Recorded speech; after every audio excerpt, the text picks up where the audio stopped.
Hi guys, welcome back to another episode of the Ratchet Christian. Ratchet Christian.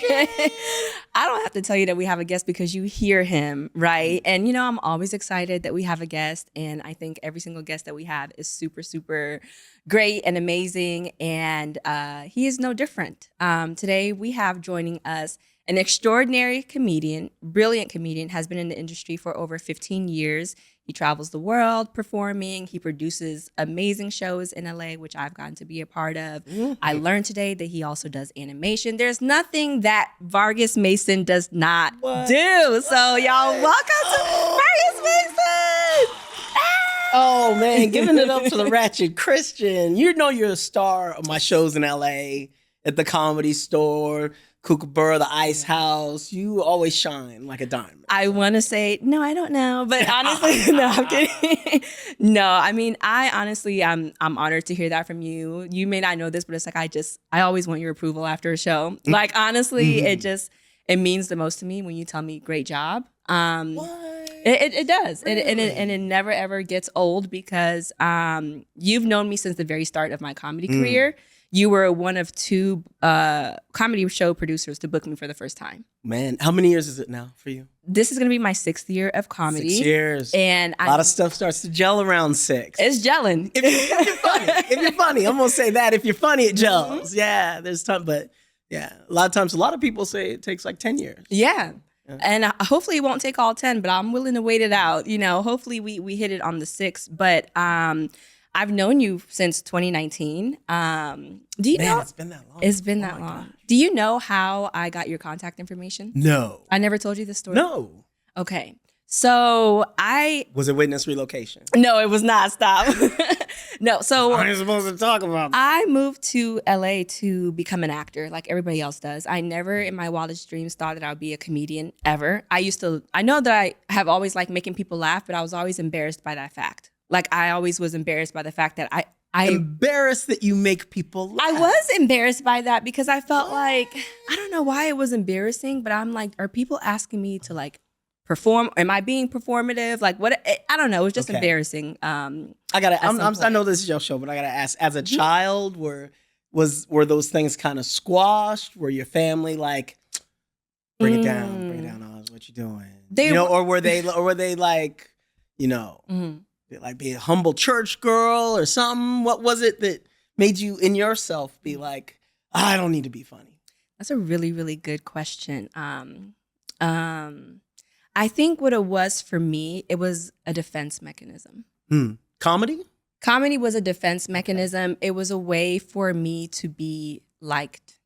Yeah. It was a way for me to be like, I would say in some ways accepted by my family. Like, I think it was embarrassing because there would be times where I would intentionally play dumb just because people might think it was funny. Huh. And a moment that sticks out to me the most, like my family and I drove past like a model home, and I intentionally remember being like, oh my God, does a model live there? And everybody bursted out laughing. Like everybody was like, oh my God. But you knew that it was. Yeah. Of course I knew. I mean, I'm like, of course I knew. And so it became a thing of like, girl, you are book smart, but you ain't got no common sense at all. So it's like, I kind of like played up, like being a little bit. Being a little dumb because people thought it was funny. And then I found out to be embarrassing because I know I'm not dumb. And it just went into a lot of that. Well, we're talking about my childhood trauma, Vargus. Thank you very much. We're 5 minutes in. Yank that wound. Rip the Band-Aid. Well, if I can tell you what it was for me. Yeah. I remember this is like 4th grade, I think. And, the black kids, Latino kids, poor white trash, we all sat together. Mm-hmm. And the fluent white kids, teacher's pet. Teacher loved him. I sat next to Tony Weems, most dangerous kid in the school. You remember his name. Yeah, that's how you know. That's how you know. And the thing was, but we would get our grades. Teacher would grade, the rich white kids and would be like, your margins are bad. Oh, you forgot this comma. But I'm going to give you an A. Okay, you're going to fix it next time. You would literally sit there watching it and be like, dang, right? Wow. And we would always be like, teacher's pet, whatever, teacher's pet. I'm just happy to be with the bad kids. Yeah. I'm not getting bad kids are funny, dude. The bad kids are it was cool. funny. But I got in the talent show. And I actually used to wear a dress when I was a little kid. That was my first time performing. Wow. I'd put on a dress, Yeah. and I'd move my hips around, make the kids. Did it help your career?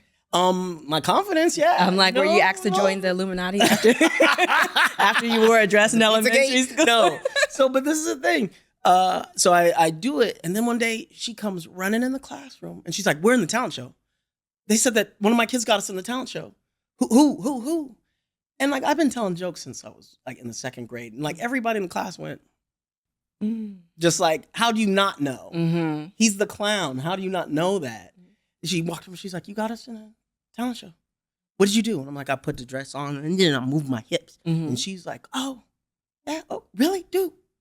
Good. You keep that up. Good for you." Mm-hmm. Next time she's grading papers, she got to mine, and she's like, "Margin's a little off, missing a comma." Mm. Right? Now this is, and check it out. I went back to all these bad kids, right? Tony Weems, Andre, man, all them. And I walked back, and I was like just staring at this A on my paper. And literally they like, it was like we got over as a people. We done made it. Vargus then broke through. And Tony was like, teacher's pet. Yeah. Teacher's pet, bro. We're proud. Over no. So, and that was when I learned comedy sets you apart. Mm-hmm. It's your strength, and it could save your life. And it did. It really did, actually. You think was that the first time like that teacher has ever like validated you, or you had like any good experience? And then how was she after that? You know, I stayed in good graces from that moment on. Wow. I don't even know if she knew who I was before then. Wow. Yeah. So that's incredible. So like, I feel like we have a working relationship, of course. In my mind, I see you as one of my comedy mentors. I deeply do. I'm dead. You don't know this, Vargus. I'm like, you know. But to be honest, I do. I feel like as if I've got to protect you and nurture you. Like you're my little fledgling as and well. You have. Getting there. So yeah, you I do my best too. But yes. And I expect big things from you. There's a lot of weight to that. So. Thank you. I mean, it's like you always look out for me, and it's not like a thing that you only do for me. Like there's so many up and coming comics that you give opportunities to. Every time I'm on one of your shows, there's a comic I've never seen before, and there's people who just like stand out and are brilliant and have that thing in me where it's like we want to make Vargus proud, you know. But also it's not. I don't even want to say it's almost, well, okay, we do want to make you proud, but also you challenge us. You know, you challenge us, and then we're on the lineups with other like brilliant comedians, and so your lineup is just a mix of everything. And you believe in anybody. You didn't know who I was when I emailed you. I literally So I met a guy in my acting class, and I never thought I would do comedy ever. It was my acting teacher that was like, "Hey, like, what's your unique technique as an actor?" And I was like, "I don't know." Like, shout out to which acting teacher? What? Yeah, Coach Anthony Gallardi at the Anthony Gallardi Acting Studio in LA. Right. Love him. Still have a great relationship with him. He's amazing. He was like, "What's your unique technique as an actor?" And I was like, "Well, I don't really think I have one. I like to make people laugh." He said, "Perfect. I want you to write a stand-up comedy routine and perform it in front of the class next week." I said, "What?" Wow. Yeah. And so I wrote my first set, and it was 15 minutes. You wrote 15 minutes? I did. I remember what? I did a 15-minute set. Your first time out. The first 15. Time out. But then after that, I had to work back up to that. I didn't realize that was a thing, but I was up there for 15 minutes. People laughed. I laughed. And I was like, oh, that was really fun. I thought that was the end of it. At the end of the year, every year, my acting studio has like a gala. And so, and in the midst of that, we have like a talent show. And so my acting coach was like, "I want you to do comedy at the gala." And I was like, "Oh, okay, cool." So I did comedy there. And then I met this guy from Luis, who's another actor in my acting class. And I emailed him. I was like, "Hey, I think I like comedy. I think I might want to do it. Do you know anybody who might give me some shows?" He was like, "Email Vargus Mason." And he gave me your email. Which Luis? Luis Garcia. Yeah. You do? Yes, you know Luis Garcia? Yeah. Wow. Okay. So he gave me your contact, and I just emailed you thinking you would never email me back. I'm like, "Hey, I just started doing comedy. I got your email from Luis Garcia." You're like, "Do you have a tape?" I said, "Well, I had a tape because I performed at my school's talent show, and I do." I'm like, hopefully he won't be able to tell like it's from my school's like talent show at my big age. But you saw that. You're like, "I've seen enough. Sure. Here are some dates for you." I was like, "Oh my God. Yeah. I just booked the show." Yeah.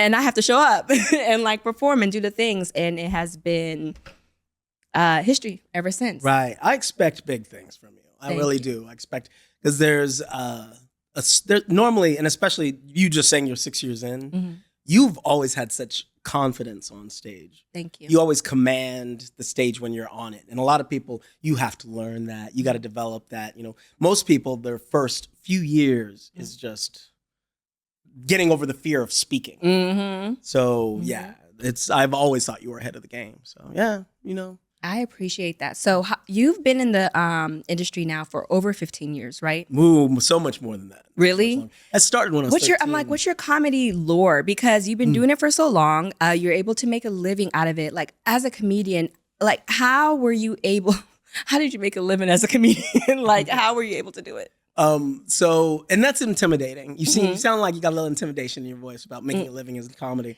Yeah. But I want you to look at it like being pre-med as a doctor, you know, right? And that's probably where you are right now. Like, you got a lot of student loans, you in the hospital, but really I could put you on a lineup and not worry about you.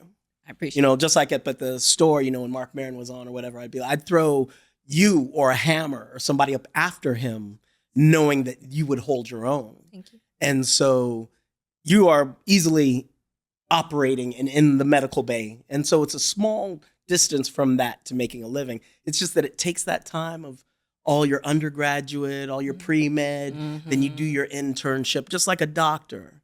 And then you're a professional comedian. And then you hit this, like, I don't know if I should even tell this to the people, but this is like a thing. It takes years, the same way being a brain surgeon takes years. But once you get there, it is great. It is so nice because there are so few of us who can actually do this. Like, there's as like a long-term career and not just doing mics to, like, you know, get your confidence. And there's nothing wrong with that. But for those of us who love it, take it seriously, want to do it for the rest of our lives, like, you're doing what seems like the impossible as a comic, you know, like you perform. And I remember there was a friend of mine who wanted to, like, book you on a show, and I was certain. I'm like, Vargus is like a huge name. Like, he travels, he does whatever. I don't know if he's gonna do your local show.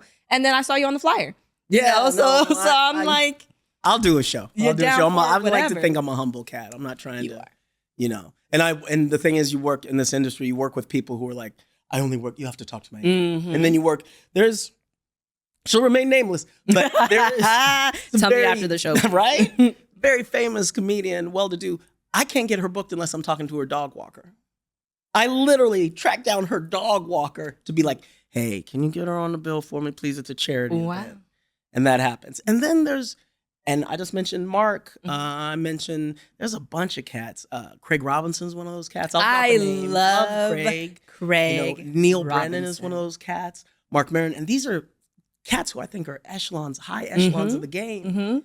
And literally, you can just send them a text. Yeah. And they're like, I'm there for you, Varg. Or no, I'm in New York that week. And it's not a big deal. So I try to take that as an example. And, you know, like you're saying, doing a smaller show, I'm like, oh, no, if it seems all right. You know, if it seems like somebody I respect, sure, why not? And especially if it's a friend, I'm down. I'm down to help a friend out. Work is work. And it's funny that you bring up Craig Robinson because one of my favorite movies growing up used to be Pineapple Express, right? So I have always loved him on The Office. And one day I was hanging out at the Laugh Factory. I saw that he was performing, and I'm like, I've never seen him perform in person. And this is somebody I grew up watching on TV. So I went to the lounge, was hanging out, watched his show, and stayed afterwards. And he happened to walk by me, so I just introduced myself, said hello. We ended up having like a 2-hour conversation that night, and he was so nice, so funny, so genuine, and I was just having a moment. I'm like, I'm talking to Matheson from Pineapple Express, like, and it was one of those things that helped me realize, like, oh, maybe I don't want to say further along in my career than I think I am, but it's like I'm talking to a peer now. You know, I'm not just watching him as a fan. I also am a comedian, and he's a comedian. He was so humble, so gracious, so nice, and so that's always the example that I want to follow. You've done a lot of amazing things in your career. You recently, I think it was last year, you filmed your first special. Was that your first special? Or you've done? Technically, I think it's my first special. Like, I've been on like Last Comic season 4. I was on Def Comedy Jam. That's dope. I think it might have been season 7. I'm not sure when they did a relaunch in LA on the LA side. Got stories about that.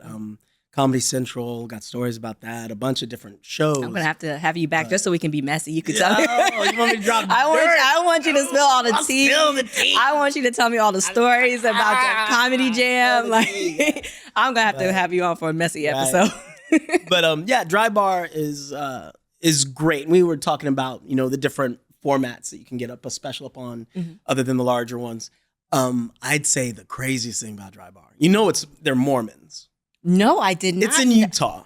No way. Well, the term Dry Bar means no alcohol. Really? Yeah. So it's it's supposed to be a clean know show, right? And I'm doing this in Provo, Utah.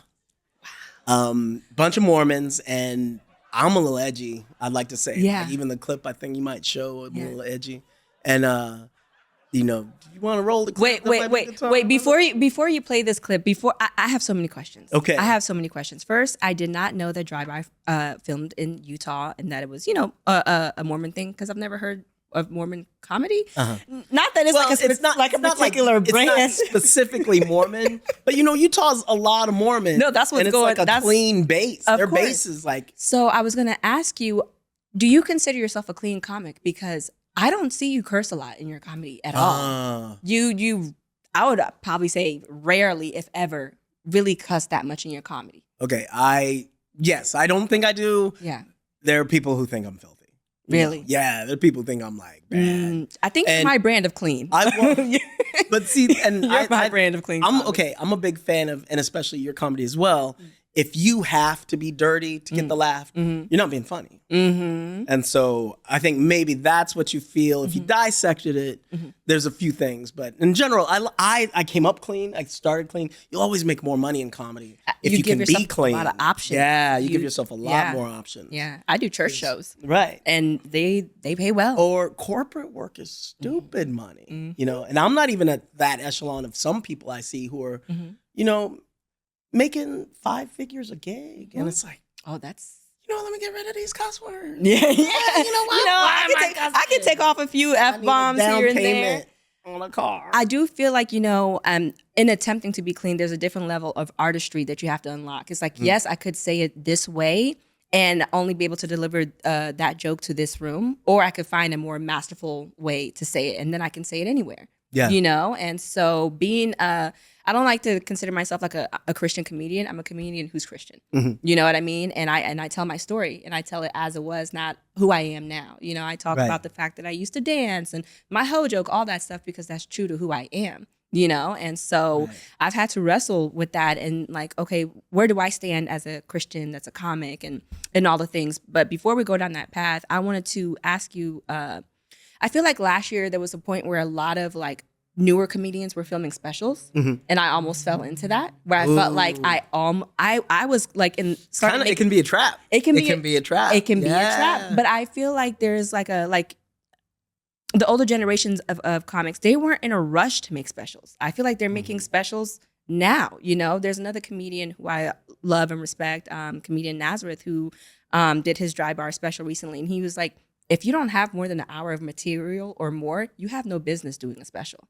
Right. I agree with that. Yeah. I can agree with that. Because almost too, we're in a different era of comedy. When I came up, I've been telling jokes for a minute. And when I first came up, you would just be seen by somebody at a comedy festival. You'd get that special. It would be a half hour. You could be making 50 to 200 grand or something, depending on what special it was. And then the whole online social media thing came out. And now it's almost like, I feel like people want to see what numbers you have in your base, in your following, before you release that special. Yeah. And which is good and bad, because it's like, sure, I'm going to burn a half hour of jokes. It's probably my best jokes because I'm trying to get to the next level. Yeah. And I need to have another hour. I need to have another half hour that is going to be my, I'm selling it. This is this is the one you're cutting me the big check for because you saw this. And I've seen a lot of comics do that. I've seen comics who just release a special on YouTube. Ali Sadiq, he's really, really great about that. I started getting into his specials on YouTube. Right. Brilliant. And but he's great storyteller. He's just a wordsmith though. Yeah. And he's so verbose. He can just keep talking and talking. That dude could read a telephone book. I'd listen and to it would be entertaining. Yeah. But I think we digressed a little bit. We were talking about Dry Bar. Yes, Dry Bar, and then we're going to show the clip. But how was that experience for you? Like you flew out to Utah to film it, and the audience sounds great. They sound friendly. They sound ready. Like, ooh, the laughs. I kind of want y'all to show the clip first. Okay, let's play the clip. Just so you can get an idea what she's talking about. Imagine if Jesus wasn't a socialist? Could you imagine Jesus the capitalist? Talking about religion. The Mormon crowd. It gives us some context now. Yeah. Can I heal you? Can I heal you, my child? First, do you have a HMO or a PPO? Healthcare Jesus doesn't come. I can't. The leper. Shall we heal the leper? Have you reached the deductible on your health insurance? I'll have to take that news back. I'm sorry. I saw him like I like that little bit right there. Okay. Yeah. And the thing was, okay, so I'm doing a joke. This is a religious joke in front of Mormons. They got it, of course. God bless them, they got it. Because you could have a broom up your butt. And be like, oh, How dare you talk about the Lord? Yeah. And meanwhile, Jesus was a pretty giving dude. And like, has a good free sense of healthcare. humor. Yeah. God is Oh my funny. God. The Bible's Absolutely. funny. Absolutely. So the thing was, I had a standing ovation my first show. No way. Yeah, and I mean I've had standing ovations before, but it'd been a minute. Period. Okay. He's not new to this. He's true to this. Okay. That's what he does. I'm not trying to flex, but you know. You can flex. So, but and I had and then you shoot 2 shows back to back. Normally when you're doing a special, you do more than one show where the same thing, you cut and edit. And second show, standing ovation. Wow. And it was like, I did Def Comedy Jam. Those are my people. LA, that's my territory. You know, a bunch of people were my people in that crowd. I did not get a standing ovation. I'm like, do I need to kick it with the Mormons? I mean, do I need a sister wife? Stop. I think my wife would be happy, to be honest, because she's like, please, he thinks he's 20. He's trying to do stuff. Stop. Your ain't wife is done in a Latino. minute. She's not having it. She's not having it. You're in trouble already. She's all business, though. Yeah. She's all business. Yeah, so it's lovely. And I think I enjoyed Dry Bar. The thing is, there's so many different factors that go into doing a special. And you got to think of whether you want to do it yourself or if you want. And my opinion, to be honest, there are cats who just throw it out there. Yeah. And I saw a lot of that happening last year, and like I said, almost fell into that trap of like, okay, this is what's happening, and this is what's going on, and I'm so glad that I didn't do that. How did you know? Did you feel like it was like the right timing, or like you're like, okay, now it's time? Like I've been in the industry for this amount of years. I want to do a special, get it up on its feet. It might be a timing thing. It wasn't about just doing a special or wanting to do a special. And how we talked about you have to have so much material. I could burn off 30 minutes of that set, and I got another hour and a half that is gold. Yeah. So I'm not worried about losing those jokes. You know, I ain't trying to pat myself on the back, but it's like, it's a fact though. You gotta have. That's me. To be honest, I felt like that's me at half speed. You know, it was like if you want to see the dangerous side of me, you know, let me cut loose. And that's probably when people are like, I don't think he's a clean comic, you know, because I'll say it. That very joke has gotten me in trouble on cruise ships. Are you serious? Yeah. And that is so like clean to me, and so okay. Well, you know what? I feel like for certain crowds, you can never be clean enough, right? Like I was told like, okay, well, if you're going to do church shows, you can't talk about race and politics. I was like, well, then I can't show up. You know, I'm like, because most of my jokes cover those like particular things. And so I may not be cussing, but sometimes it's even the content of your jokes that they want to censor. And not to give it like a bad rep. But they deserve a bad rep. Yeah. I mean, don't go easy on them though. Not to give them like a bad rep, but what we do as comedians, cancel culture is horrible about this. Yeah. You know, we come from Richard Pryor. We come from Eddie Murphy. We come from Lenny Bruce, a dude who was bankrupt fighting to have free speech all the way to the Supreme Court. Wow. Yeah.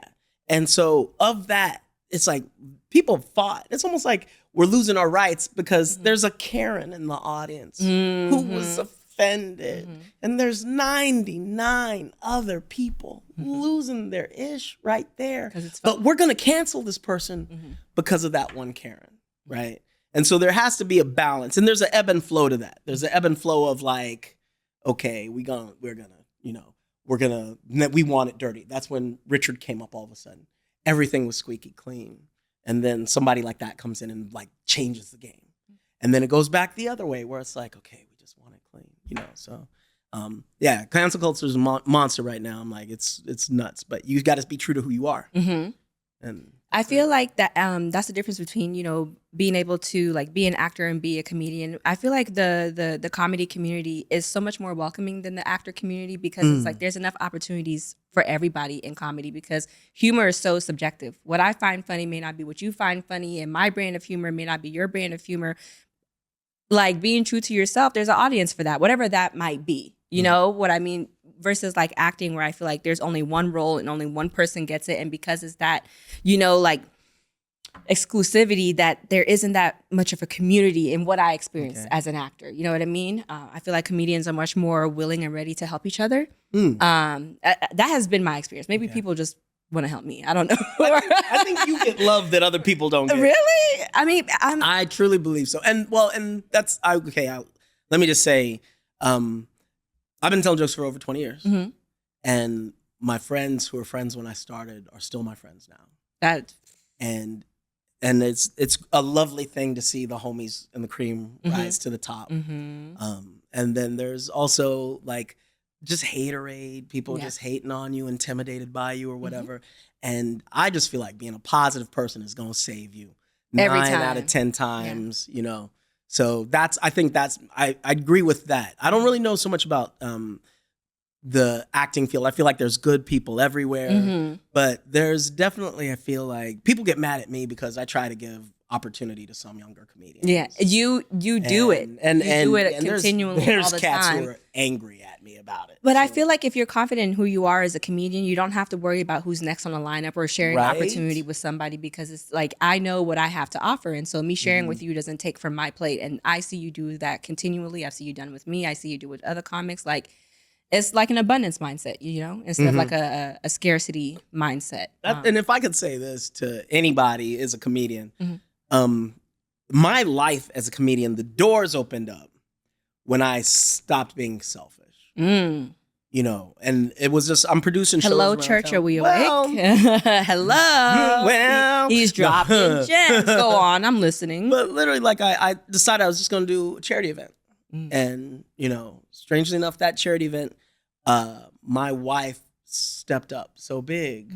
Just my girlfriend at the time, you know, and just was like, this is us doing something. Let me help you make this event. And I was like, I'm going to marry this girl. Yeah, You your know? eyes started to sparkle when you talked about your wife. Ooh, well, and if I tell you, for real. church events though, I did this one church event. My boy, my best friend Marcus Fulmar, he's a big actor. He's on all these shows and stuff. He's produced his own movies. He had one starring Wayne Brady. But anyway, my boy has a church in Vegas. And he's like, Varg, we need you for the Christmas thing. Come on." And I'm like, all right, well, this is what I normally charge. And he's like, ooh. And I was like, really? And I was like, yeah. But this is the thing. He didn't know I was going to give it to the church anyway. Wow. Because it's my boy. I was just like, Yeah. I'm going to give it to the church. Yeah. And he's negotiating against me. And I'm like, you negotiate against your own money. I didn't tell him, but I was like, all right. So we do this event. Lovely church in Vegas. And at the end of my set, I was like, the Fulmar family's been so good to me. Wow. Just take that money you were going to give me, throw it in your building fund, whatever. And the pastor was like, that was excellent talent.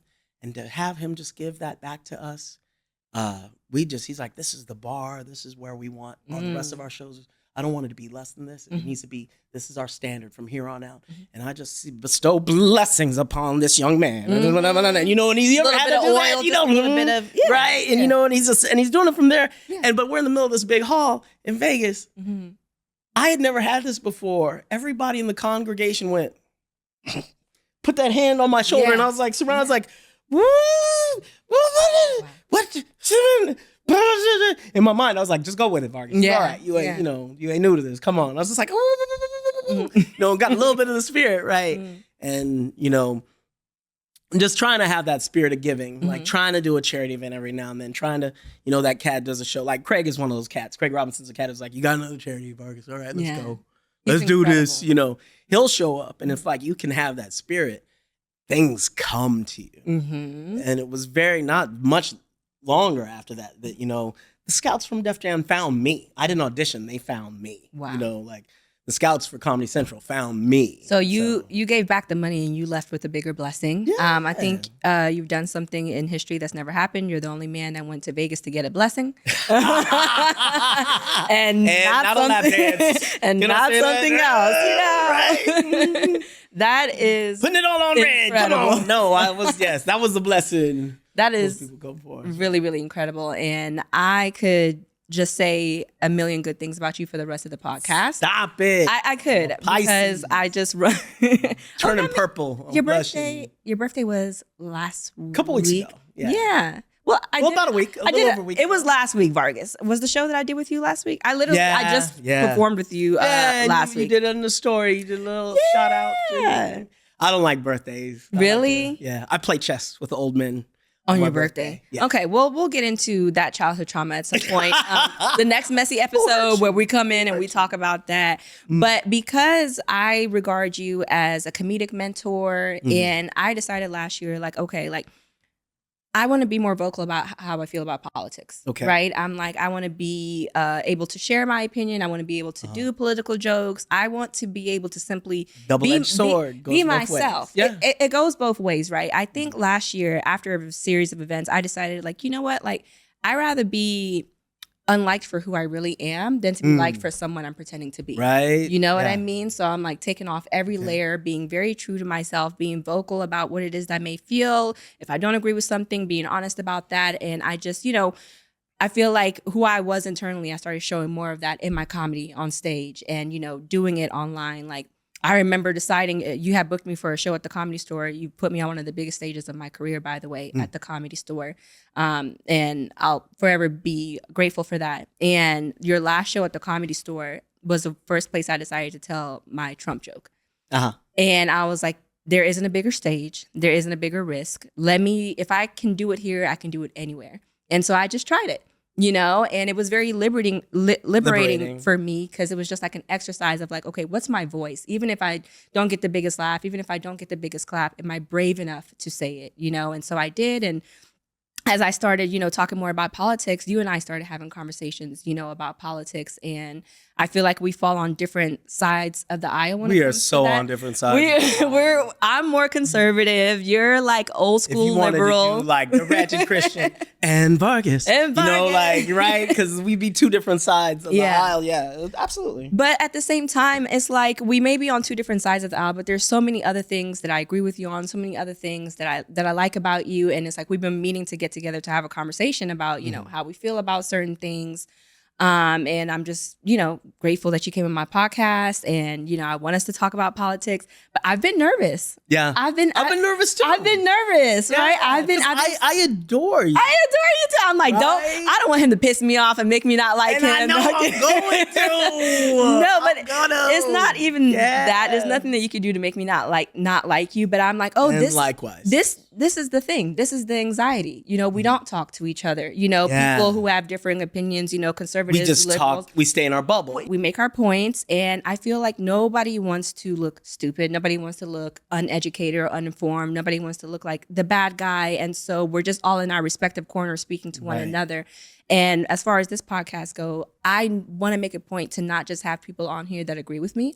I don't want to be surrounded by people who shake their heads and say yes and cheer me on to everything that I do because I value the opinions of other people. I enjoy being around other people that I don't agree with, to see eye to eye with, and I enjoy being around people that I can learn from. So I say all that to say that I've been terrified and I've been praying. I'm like, Lord, I want it to be good, but I know. Say what you gotta say. I want to know. I'm dying to know what you want to talk about. I really don't have. It's not anything in particular that I want to talk about. I just want to be able to talk about it. I just want it to not have this fear of anxiety or, have you feel worried or I'm trying to, set you up or have me feel like, dang, I don't want to look stupid on my own show. And I feel like it's just this general anxiety of people who walk away from close friendships, people who stop speaking to family members.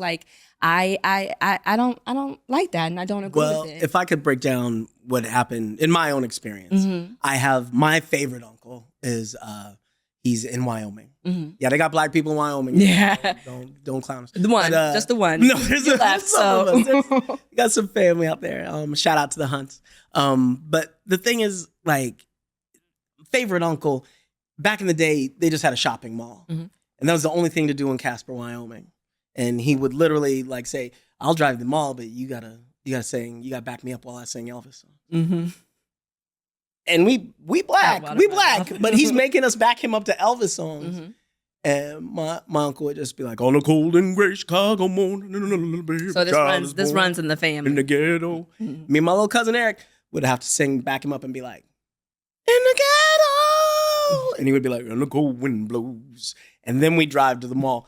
These cats are like, that's a red state. There's no way around it. He's surrounded by one narrative. And I always think, even just us talking or anybody, it's important to keep in mind, people have different trains of thought. They have different communications. There's a whole background of people saying something that another side is not even going to hear. Never going to hear those details or anything. And so it's always important to keep that in mind. And with one of the things that happened was my uncle's wife, Kay, God bless her, sweetheart. So nice to my uncle.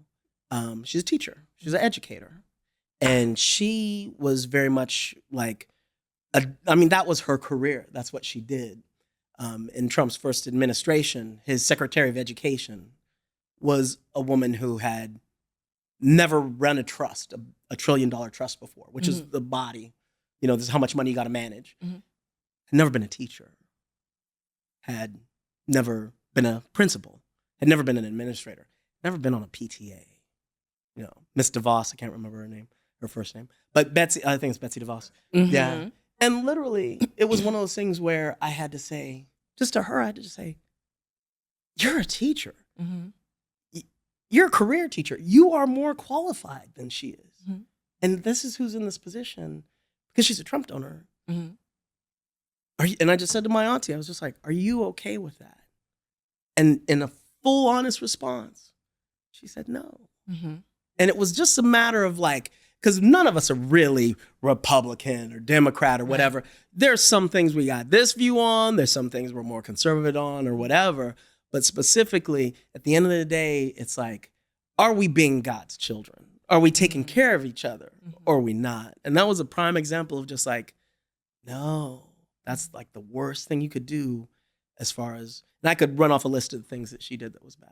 But that was enough for us to have that open that door a little bit to where she was just like, maybe I need to look a little deeper instead of just the speeches and the promises.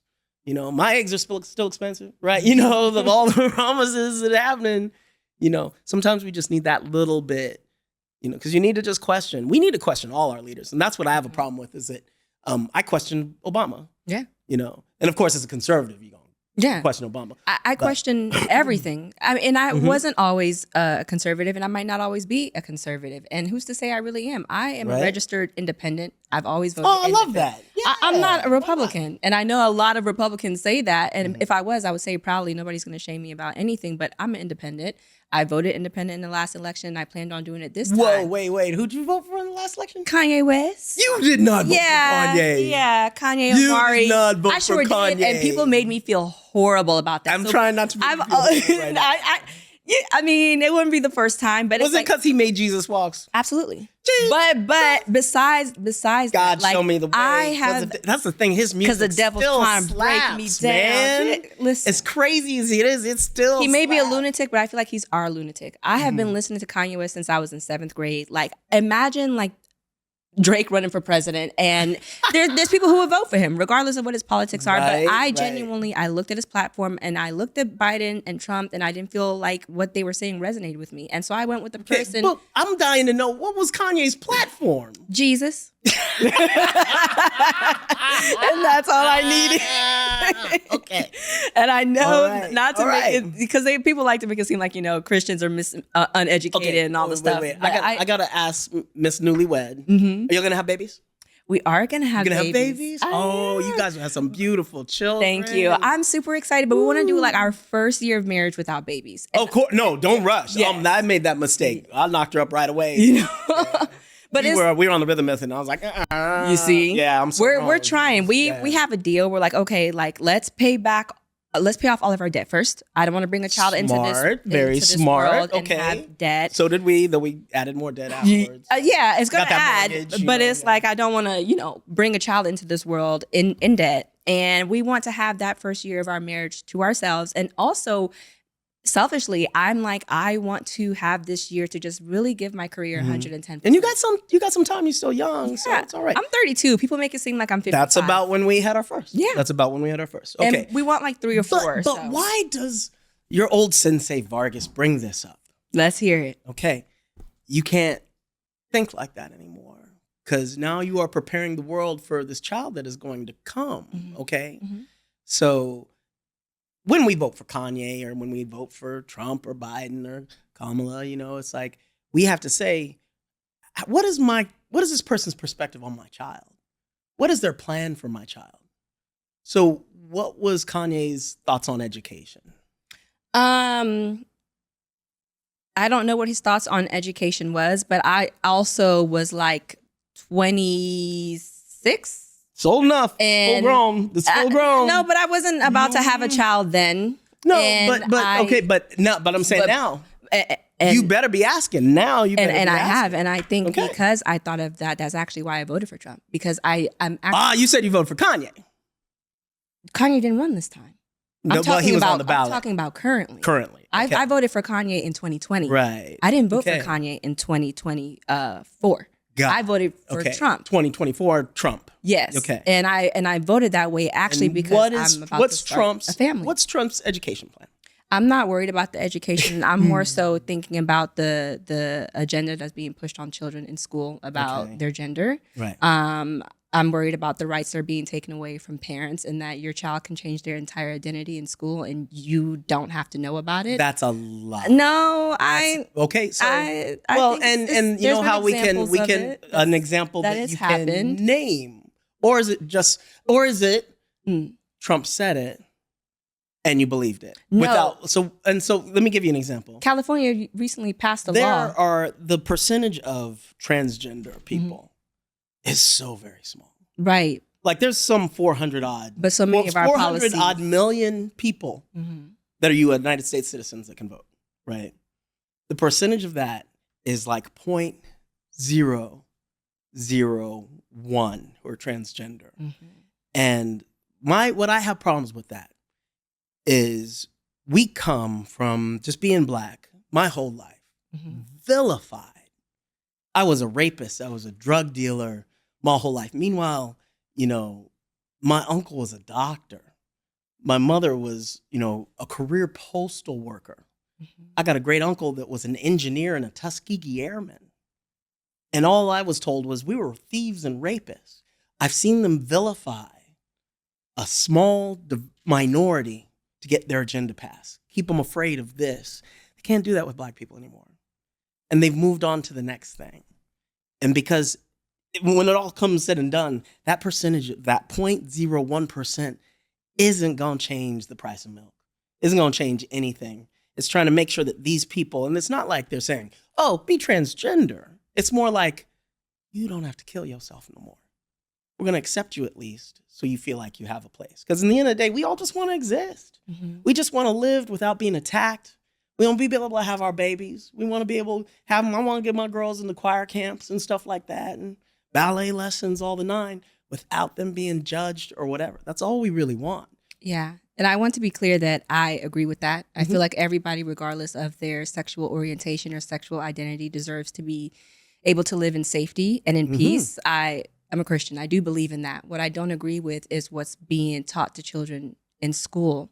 I feel like our education system, and I work with children, there's children who are graduating who don't know how to read well or at grade level. Our education system, there's so many other things that I feel like children need to learn besides their gender identity, their gender expression, their sexual orientation. Sex is not for children. And I don't agree with it being introduced to children in schools. And whether you think that's misinformation or not, it is that there has been a push in including LGBTQIA information in schools at a younger age. And I personally do not agree with that. Doesn't mean I don't agree with their right to exist, but parents should have a choice about what their children are being taught. And people should have a choice about who's in the bathroom with them. As a woman, And women should have a choice about who plays sports with them because it's a safety thing. So you have a small group. Let me finish. No, go ahead. You have a small group of marginalized people who are making a lot of policies around them that affect the larger society. It's not enough to just have equality. It's not only will you accept us, but we're going to change everything to fit our view of the world. And I don't agree with that. I don't agree with that at all. And I don't think it's a black and white issue. It's definitely not. It's not. But I will say this, there's propaganda that there is somebody who's transgender or like transvestite or somebody who's going to be in a bathroom to molest and rape you. Mm-hmm. And that has just always been propaganda because it's against the law to do that now. Like trying to drum it up as if it's something that happens. You need to show me this outbreak of dudes dressed up like a woman sexually harassing. And it doesn't exist. And so for those situations, it's like, the reason I say it's not black and white is because we need to, for example, I might agree with you. I don't feel it's right for somebody who's predominantly male DNA to compete in sports with a woman. I honestly believe that. That is not the social norm of my people. Right? You know, my liberal tribe that's on the other side of the aisle, it's like everybody should compete. I'm like, heck no, somebody in a boxing match who's built like a dude. Now, if that's a woman who is a Clarissa Shields, who's just a strong female queen, who just kicking ass. And then the next thing you know, oh, but she's a man. Then that's where I'm like, I got issues with. So it's not a black and white issue. But my point is that we don't want to oppress a minority. And back in my oldest brother, Derek, God bless him. God bless him. He was, full gay, flamboyantly gay, hilarious. The best kind. Yeah, I mean, come on, right?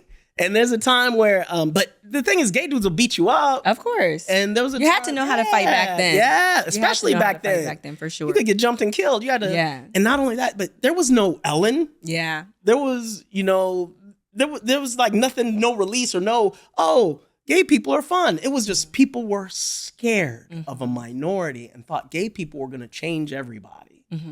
And so he'd get jumped, he'd get things like that. He could scrap a lick like the best of them. Somebody took my milk money when I was a little kid. I was like 5. Somebody at the bus stop took my milk money. They didn't know you had a gay brother, dude. They was asking for trouble. They didn't know I had a psychotic gay brother. Yeah. But they didn't know. And Derek beat the crap out of that boy in the most effeminate and he was like, that's my little brother again. I hate that. I hate to have to do that, Vargus. Oh, but nobody's gonna mess with you, okay? Nobody's gonna mess with my little brother. And he just went back to being like, it was like thug. Like in 2 seconds, I could sit anywhere on the bus. Like I was a little kid. I could sit in the back with the older kids, and nobody would mess with me. And they'd be like, "Hey, what's he doing?" And then somebody'd be like, "No, don't touch him. That's gay brother's brother." Stop. You don't want gay brother on you. That's gay brother. We all people. We all just want the same things. We really do. I can definitely agree with that, and I do think it's not clear cut, and it's not all transgender people. It's not all gay people. It's not all of anything. Once you say all of a particular group of people, you're automatically wrong. Yeah, because you haven't met every transgender person. You haven't met a gay person. And I know most people don't have the intent to go in a bathroom and harm a woman and harm a child. But I just always thought it was kind of odd. This is just me like thinking about it. I never really see trans men fighting to get into men's bathrooms. We've never seen it.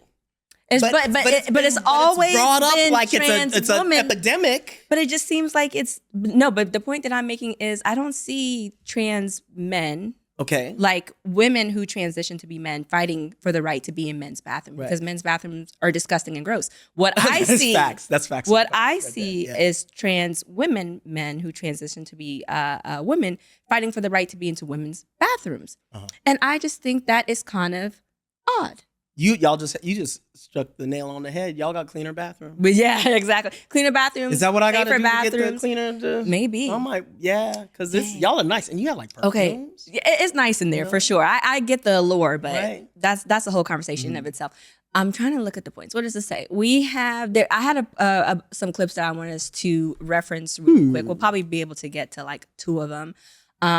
Did you get a chance to watch Trump's address to? I stopped Congress? watching that because it was the hype show right away. Yeah. Was it like? And like in the first couple minutes, he was immediate like the greatest era that has ever been seen. And it's like, fool, you've been in office like 4 weeks and you already claiming it to be the greatest thing. My eggs are still expensive, right? You said you were going to fix Ukraine on day one. So I was like, I didn't need to hear the hype show. I watched the entire Zelensky interview. Okay, before I want us to watch a clip of that, but before we do that, I feel like with my liberal counterparts, right? Okay, break it down. I'm dying to know. I always hear this argument of like anytime we made a criticism about Joe Biden and the economy or anything like that, it's always he inherited Trump's mess. You don't know how politics works. It was the 4 years before he inherited a mess. Things don't go into effect until 4 years later. And now that Trump has been in office for like a few weeks and the price of eggs hasn't gone down, the argument hasn't remained the same. And them being able to realize, he inherited Biden's mess. It's just very convenient how they're able to just flip that same logic. And at the same time, once again, I remind myself, you don't hear the same talking points I have. And imagine this, within this first month, yeah, you can say, we need time to make everything work. Give him the 4 years that they gave Biden. No, because it is immediate. It's not supposed to just dip immediately. Like the line goes like this, and it's supposed to go like this. I don't know. It sounded very inconvenient for it not to apply. Well, I'm just saying, unemployment, especially with these mass firings, unemployment is spiked through the roof. Yeah. Right? Yeah. And Biden did not say, I'm going to fix COVID on day one. Your boy did, though. Your boy said, I'm going to fix all these expensive inflation things on day one, and then almost immediately backtrack. And so you guys are, or not you guys. But he promised.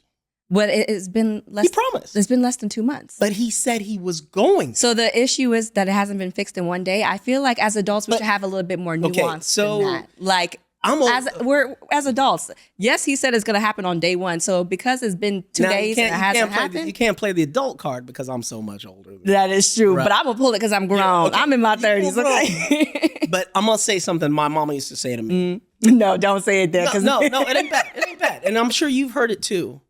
Do what you say what you do. And do it in one day. And going back to holding our leaders accountable, you keep going back to this one day. Did he say that? Yeah.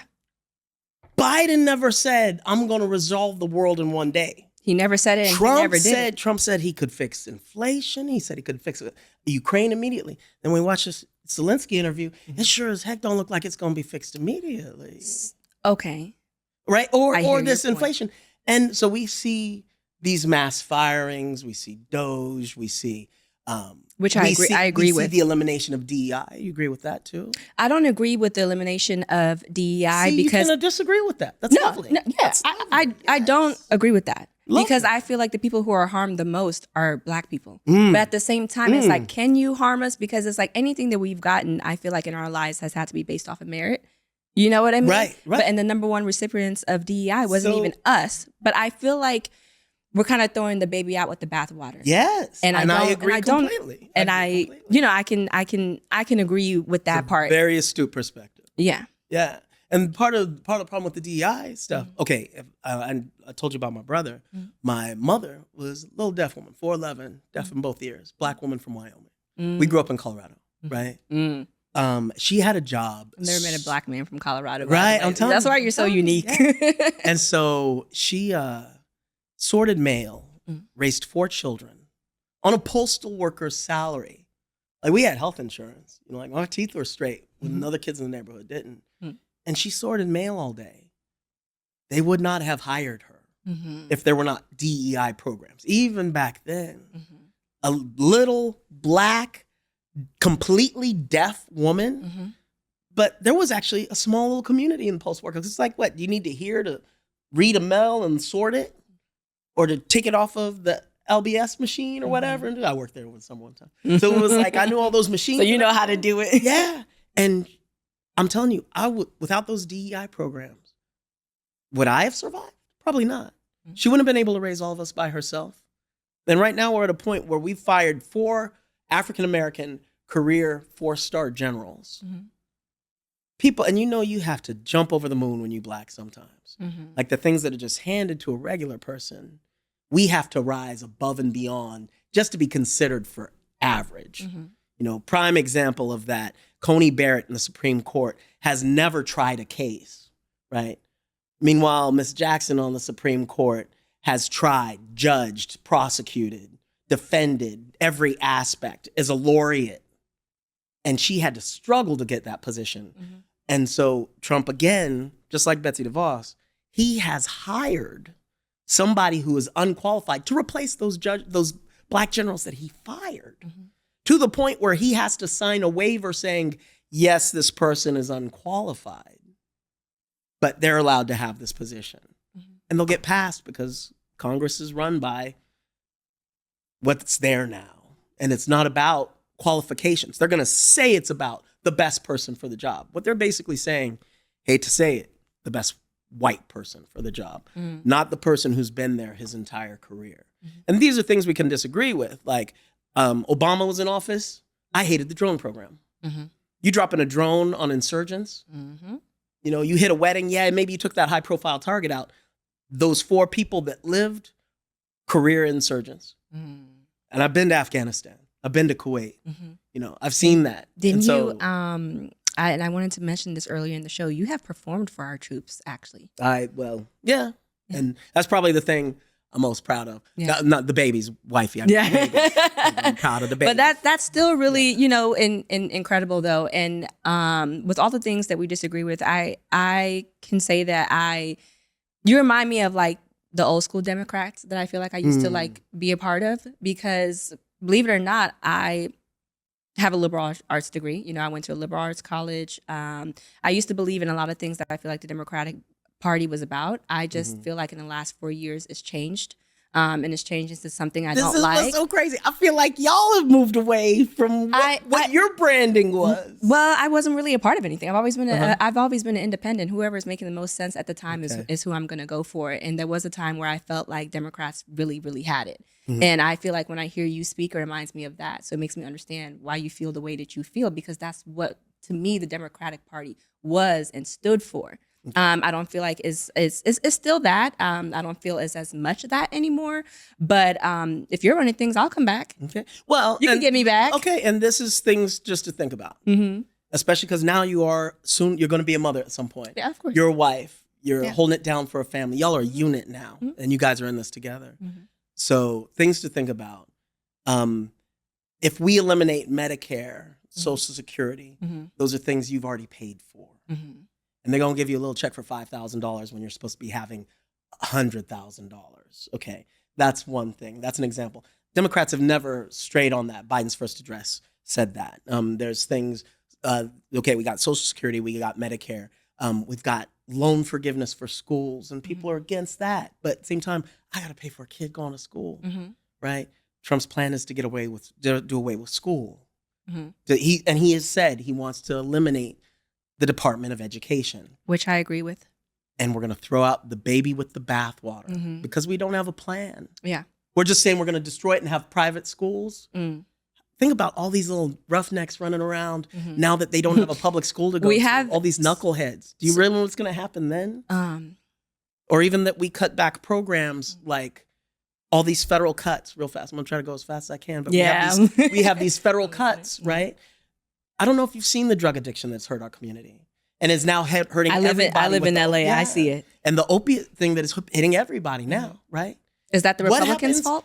Well, no. But what happens when you get rid of the federal programs that are halfway houses, the federal programs that are rehabilitation centers? Those people go back on the street. And do you think they just kick it? They go back to using. Crime is going to increase. It's gonna get bad. And when it gets bad, I want you to take note. You're saying the Republicans don't have a plan. It sure as hell isn't throw the baby out with the bathwater. You're saying the Democrats don't have a plan. It's not to destroy all these programs which keep so much of us safe. And when it gets worse, please don't blame Joe Biden because you know he's going to try to. He's already been like, Biden did this. So really think about it. And you know who doesn't have a plan? Yeah. Kanye West. Right. Though Jesus walks, slaps, and always will. Come on. Yes. Well, folks, you have heard it from Vargus Mason himself, incredible comedian, insightful. And they spelled my name right. Sensei. This is a classic. I want to encourage you to talk to your friends, talk to your family members, talk to the people in your life that you're thinking like, what are they thinking? What's going on? Just have a conversation. Get to know their perspective. And don't allow get them, mad. and don't get mad, and allow them to get to know yours, because I feel like that's really how we fix this thing, is for us, the average person, to talk to each other, so that we're not on our, sides of the news, listening to what our side wants to tell us or what the other side wants to tell us, but to get together and to, have conversations that can get some perspective, make this world better. And so thank you so much for your time. I know Thank you are you. booked and busy. Thank y'all for watching. Make sure you like, comment, subscribe, and go check out Vargus's Dry Bar special. It's on YouTube right now. Get out of this video and go watch it. It's hilarious. You'll thank me later. It's good. I like it though. Thank you, Vargus. Thank you. Oh, wow. I'm so proud of you. Thank Look you. at this. Thank you so much. And you know I'm going to be begging to get on this. Oh my.